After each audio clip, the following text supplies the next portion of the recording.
राजकुमारी, क्या इस आलीशान महल का वैभव और ये चमचमाता हुआ सोने का सिंहासन, क्या कुछ भी तुम्हारे इस चेहरे पर एक छोटी सी मुस्कान नहीं ला सकता?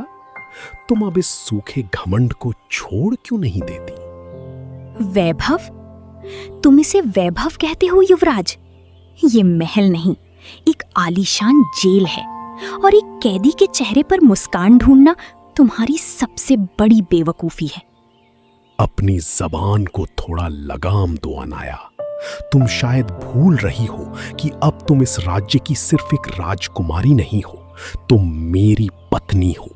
इस पूरे साम्राज्य पर, इस राज दरबार पर और तुम पर सिर्फ और सिर्फ मेरा हक है। हक? जबरन फेरे ले लेने से या मांग में सिंदूर भर देने से हक नहीं मिलता युवराज। तुमने मेरे शरीर को यहाँ कैद कर लिया होगा, लेकिन मेरी आत्मा और मेरा मन आज भी इस कैद से कोसों दूर हैं। तुम मुझे कभी नहीं पा सकते। कितनी खोखली बातें करती हो तुम। जरा हकीकत की दुनिया में आओ राजकुमारी। तुम किस आत्मा की बात कर रही हो? उस मरे हुए सेनापति की? तुम भूल रही हो कि तुम्हारा वो मामूली सा आशिक रुद्र अब इस दुनिया में नहीं है। मैंने खुद अपनी तलवार से उसकी छाती पर वार किया था और उसे उस गहरी खौफनाक खाई में फेंक दिया था। वो अब मिट्टी बन चुका है। तुम चाहे जितनी जोर से चिल्लाकर झूठ बोल लो युवराज, पर तुम्हारी आंखों का ये डर बता रहा है कि तुम खुद अपनी ही बात पर यकीन नहीं कर पा रहे हो। तुम जैसा कायर और धोखेबाज इंसान रुद्र को इतनी आसानी से नहीं मिटा सकता। मेरा दिल, मेरी हर धड़कन चिल्लाकर कहती है कि वो जिंदा है, वो लौट कर आएगा। खामोश, बस बहुत हुआ। मरे हुए इंसान की रट लगाना बंद करो। वो जिंदा नहीं है। अगर वो बच भी गया होता तो 5 सालों में एक बार तो अपनी राजकुमारी का हाथ थामने जरूर आता। कहाँ है वो? क्यों नहीं आया वो तुम्हें छुड़ाने? क्योंकि वक्त का अपना एक इंसाफ होता है। वो जब भी आएगा तुम्हारे इस काले साम्राज्य और तुम्हारे इस झूठे घमंड के परखच्चे उड़ा देगा। तब तक तुम सिर्फ मेरी नफरत के साए में जियोगे। तो तड़पती रहो उस मरे हुए सेनापति की याद में, पर याद रखना, आज के बाद तुम इस महल की 4 दीवारी से बाहर कदम भी नहीं रखोगी। पहरेदारों, कड़ी निगरानी रखो। अगर ये अपनी परछाई से भी बात करे तो मुझे खबर होनी चाहिए। पहरेदार मेरे जिस्म पर तो रख लोगे युवराज, पर उस तालाब की उठती लहरों को कैसे रोकोगे, जो आज भी रुद्र की वफादारी की गवाही देती हैं? तुम्हारा अंत बहुत नजदीक है। एक दिन राजकुमारी अनाया किसी तरह महल के कड़ी पहरे को चकमा देकर भाग जाती है और एक तालाब के किनारे जाती हैं। राजकुमारी पानी में उतरती है, लेकिन तभी अचानक आसमान में काले घने बादल छा जाते हैं और सूरज की रोशनी गायब हो जाती है।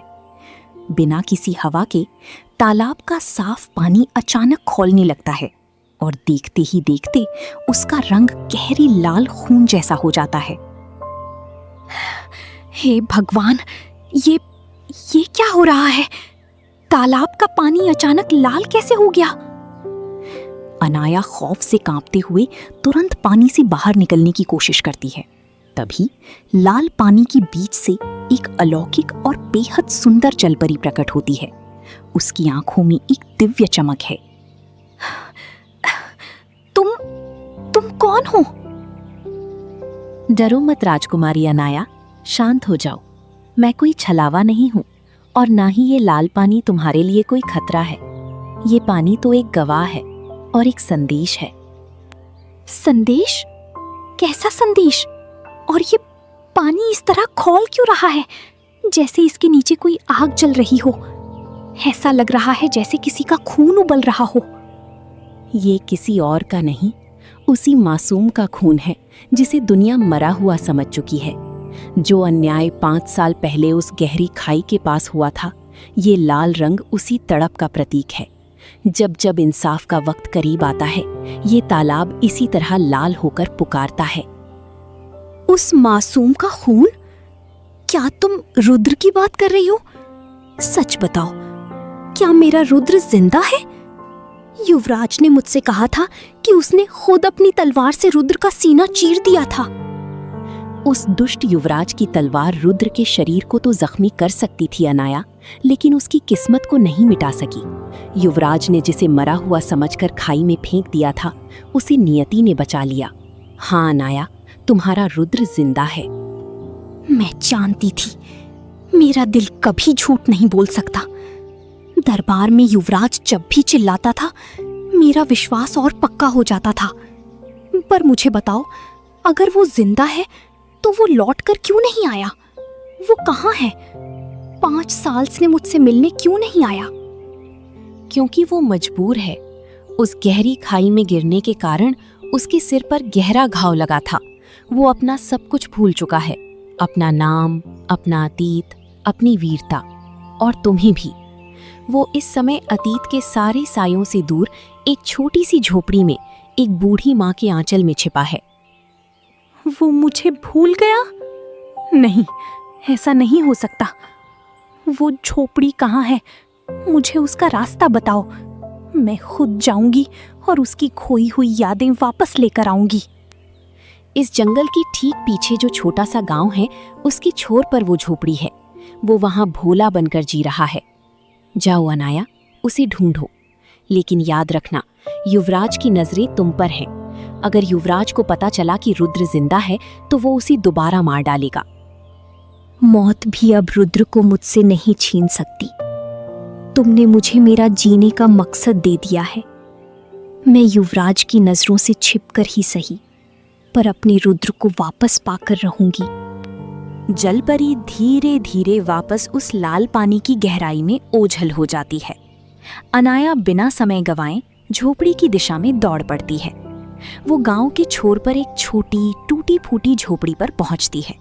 वहां रुद्र, जो अब खुद को भोला समझता है, साधारण कपड़े पहनी झोपड़ी के बाहर एक बड़े तने पर बैठा है। उसकी चेहरे पर सादगी है। पास ही एक चबूतरे पर बूढ़ी माँ बैठी हैं, पर उसकी नजरें लगातार भोला पर टिकी हैं। रुद्र को देखते ही राजकुमारी की आंखें छलक उठती हैं। वो दौड़कर उसके पास जाती है।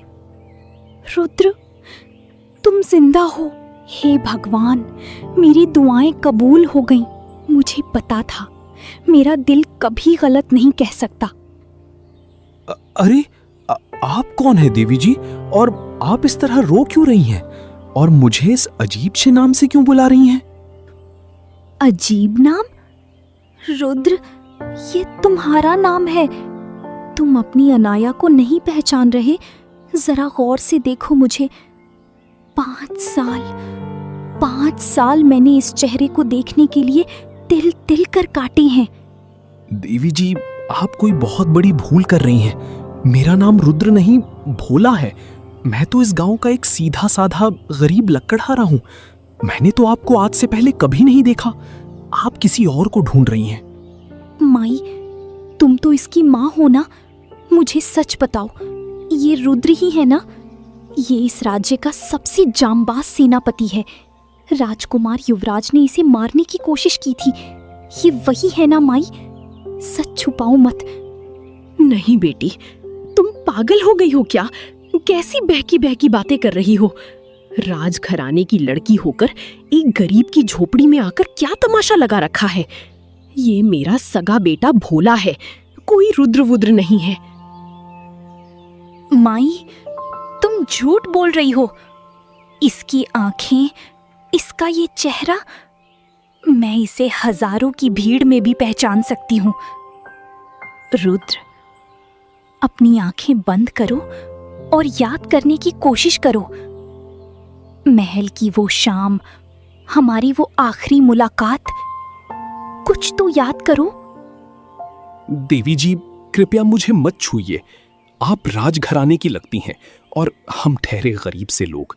मुझे सच में कुछ याद नहीं है जो आप कह रही हैं। माई ठीक कह रही हैं। आप यहां से चली जाइए, वरना गांव वाले कुछ और समझेंगे। हाँ बेटी, चली जाओ यहाँ से। यहाँ कोई सेनापति नहीं रहता। क्यों हम गरीबों की जान के पीछे पड़ी हो? जाओ अपने महल वापस। अनाया रोती हुई टूटे दिल से वापस पीछे हटने लगती है। वो पलटकर एक आखिरी बार रुद्र को देखती है और जंगल के रास्ते चली जाती है। रुद्र वहीं खड़ा गहरी सोच में डूब जाता है। वो राजघराने की लड़की, वो मुझे रुद्र क्यों बुला रही थी माई? और जब उसने उस नाम को पुकारा तो मेरे सीने में एक अजीब सा दर्द क्यों उठा? ऐसा लगा जैसे मेरे दिमाग के बंद दरवाजे पर कोई जोर जोर से दस्तक दे रहा हो। कुछ नहीं है भोला, ये राजमहल की लड़कियां बड़ी घमंडी और सिरफिरी होती हैं। किसी भी सीधे साधे लड़के को देखकर कुछ भी बकने लगती हैं। तू इन बातों पर ध्यान मत दे, जा अंदर जाकर पानी पी ले। नहीं माँ, तुम झूठ बोल रही हो। तुम्हारी आवाज कांप रही है और तुम्हारे हाथ थरथरा रहे हैं। तुम मुझसे कुछ छुपा रही हो ना? क्या मैं वाकई तुम्हारा बेटा भोला हूं? अगर हूं तो मुझे बचपन की कोई बात याद क्यों नहीं आती? मुझे सिर्फ 5 साल पहले का वक्त ही क्यों याद है जब मैं इस झोपड़ी में जागा था। भोला, अब तू अपनी माँ पर शक करेगा? 5 साल पहले तू बीमार था, तेरा दिमागी संतुलन ठीक नहीं था, इसलिए तुझे कुछ याद नहीं रहता। चुपचाप अंदर जा और सो जा। रुद्र भारी मन से झोपड़ी के अंदर चला जाता है। झोपड़ी के बाहर बूढ़ी माँ अकेली बैठकर आंसू बहा रही है और खुद से बात कर रही है। मुझे माफ कर देना मेरे बच्चे, मुझे माफ कर देना रुद्र। अगर मैंने तुम्हें आज सच बता दिया कि 5 साल पहले तुम मुझे उस गहरी खाई के पास लहूलुहान और मरणासन्न हालत में मिले थे और ये बात उस दुष्ट राजकुमार युवराज के कानों तक पहुंच गई, तो वो तुम्हें दोबारा जिंदा नहीं छोड़ेगा। वो पापी तुम्हें ढूंढकर मार डालेगा। मुझे तुम्हें और तुम्हारी जान को बचाने के लिए इस झूठ का सहारा लेना ही होगा। तुम्हें हमेशा के लिए भोला ही बनकर रहना होगा। माँ के सामने 5 साल पहले का वो खौफनाक मंजर घूम जाता है। सेनापति रुद्र घायल अवस्था में नदी के किनारे पड़ी हैं। तभी बूढ़ी माँ उसी रास्ते से गुजरती है और उनकी नजर रुद्र पर पड़ती है। अरे भगवान, ये कौन पड़ा है यहाँ इस खौफनाक जंगल में? बेटा, ओ बेटा, आंखें खोलो। ये क्या हालत हो गई है तुम्हारी? तुम्हें किसने इस हाल में पहुंचाया? रुद्र बेहोशी की हालत में बहुत ही धीमी और टूटती आवाज में बुदबुदाता है। अनाया, महल, मुझे जाना होगा। अनाया। कौन अनाया बेटा? तुम किस महल की बात कर रहे हो?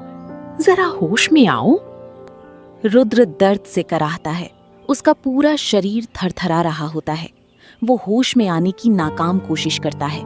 अपनी आखिरी ताकत समेटकर वो आसमान की तरफ हाथ उठाता है, जैसे किसी को पुकार रहा हो। अनाया, मैंने वादा किया था, मैं लौटूंगा।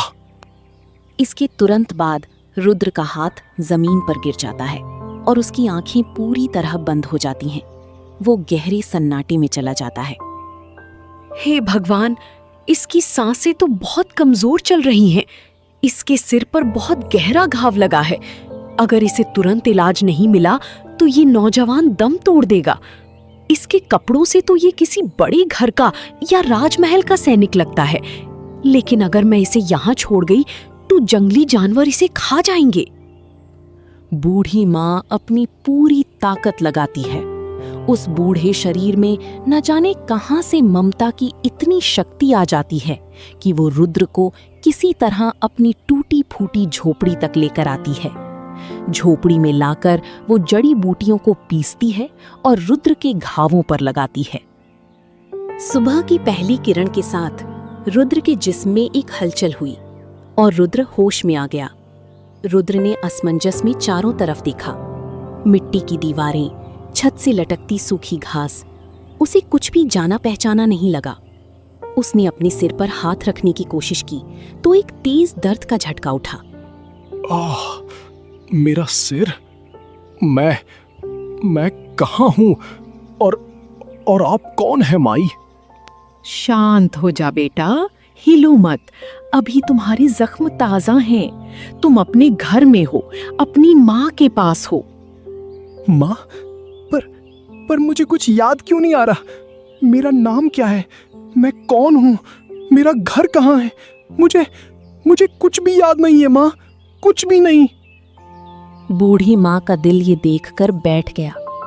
उसे लगा कि अगर इस सीधे साधे नौजवान को जरा भी याद आया कि वो उसका बेटा नहीं है तो वो हमेशा के लिए दूर चला जाएगा। माँ ने अपनी ममता के स्वार्थ में सच को हमेशा के लिए दफन करने का फैसला कर लिया। उसने अपनी आवाज को संभाला और मुस्कुराई।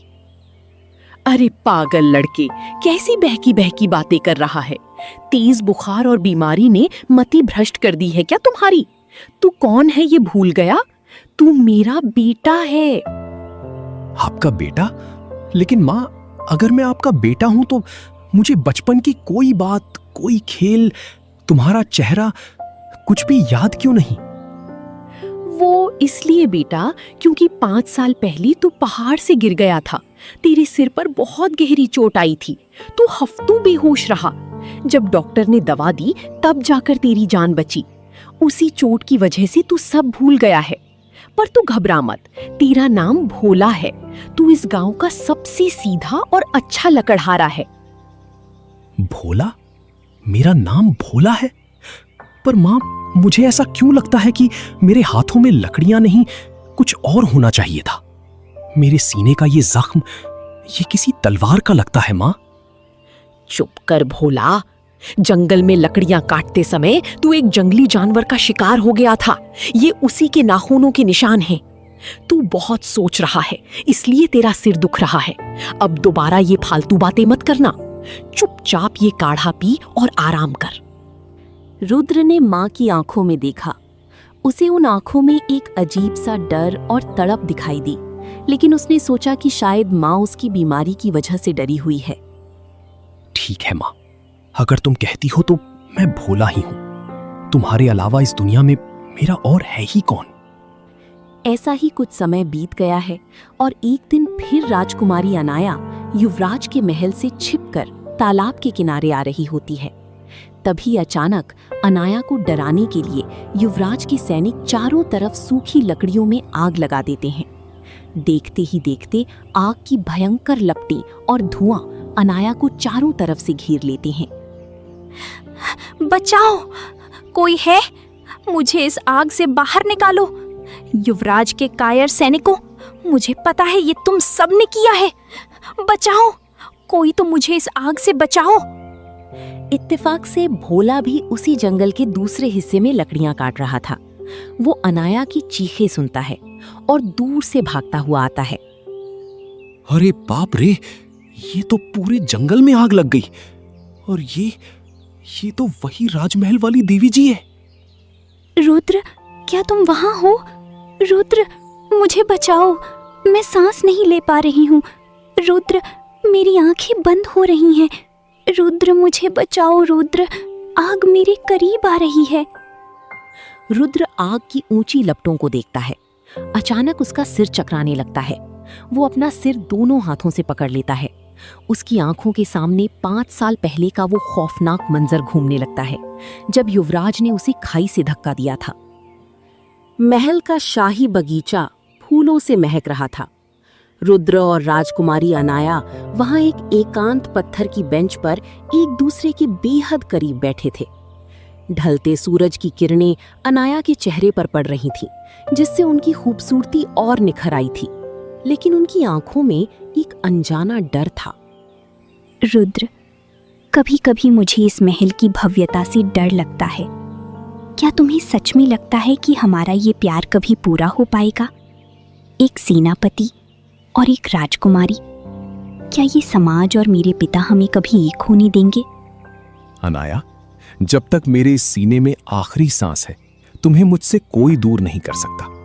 हमारा प्यार किसी महल के नियमों या समाज की बंदिशों का मोहताज नहीं है। तुम राजमहल की रौनक जरूर हो, पर मेरी दुनिया भी तुम ही हो। वादा करो रुद्र, चाहे कैसी भी परिस्थिति आए, तुम मेरा हाथ कभी नहीं छोड़ोगे। अगर किस्मत ने हमें जुदा करने की कोशिश की, तब भी तुम मेरे पास लौट कर आओगे। मैं वादा करता हूं अनाया, मेरी वफादारी भी तुम हो और मेरी मोहब्बत भी। मौत भी आ जाए तो मुझे तुमसे अलग नहीं कर पाएगी। मैं हमेशा सिर्फ तुम्हारा रहूंगा। तभी अचानक बगीचे की शांति चीख पुकार और भारी कदमों की आहट में बदल जाती है। सुखद पलों की जगह डर का माहौल छा जाता है। राजकुमार युवराज अपनी एक भारी हथियारबंद सेना के साथ वहां आ धमकता है। उसके चेहरे पर एक क्रूर मुस्कान थी। बहुत खूब। तो यहाँ वफादारी के नाम पर गद्दारी की खिचड़ी पक रही है। पकड़ लो इस गुस्ताख सेनापति को। इसकी ये मजाल कि ये राजवंश की मर्यादा पर आंख उठाए।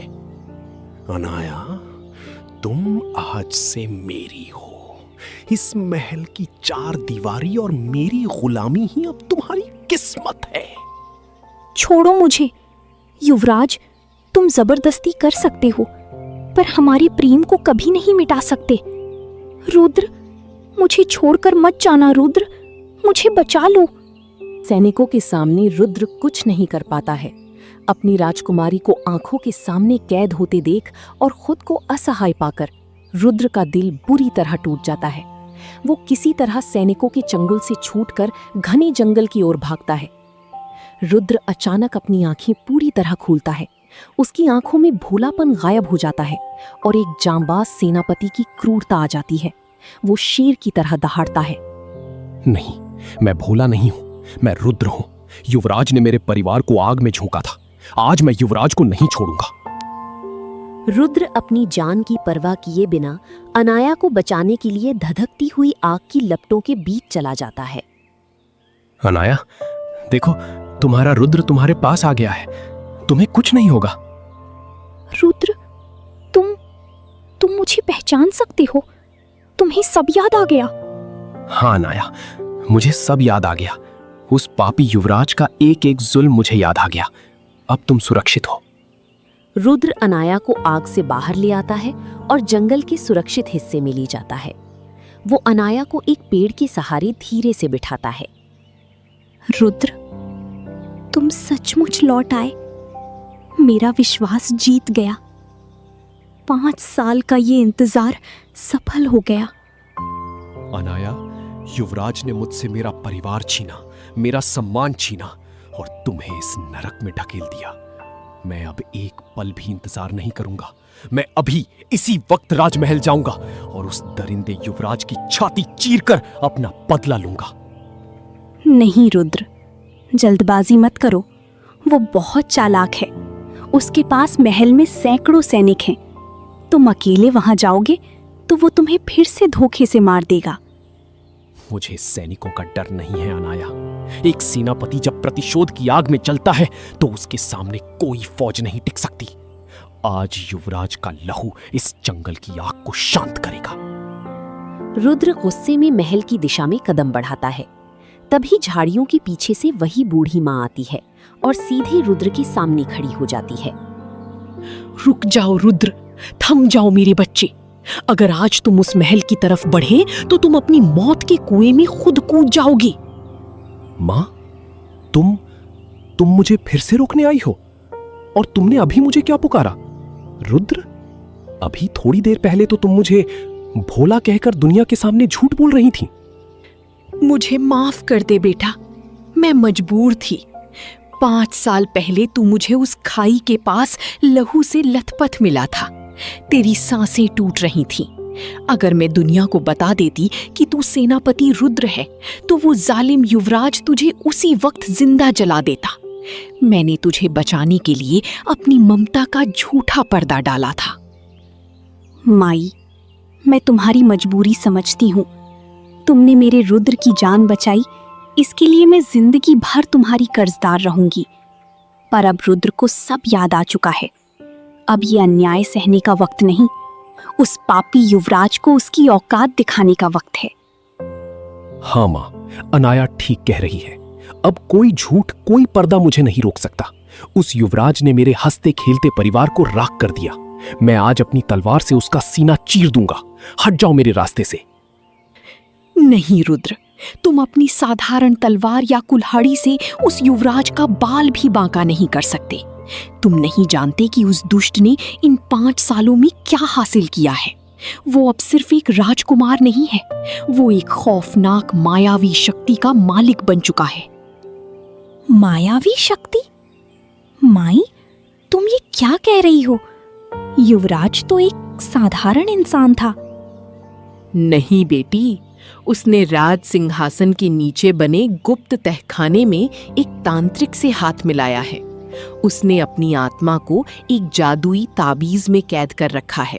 जब तक वो ताबीज उसके सीने पर है, दुनिया की कोई तलवार, कोई तीर या कोई जहर उसका कुछ नहीं बिगाड़ सकता।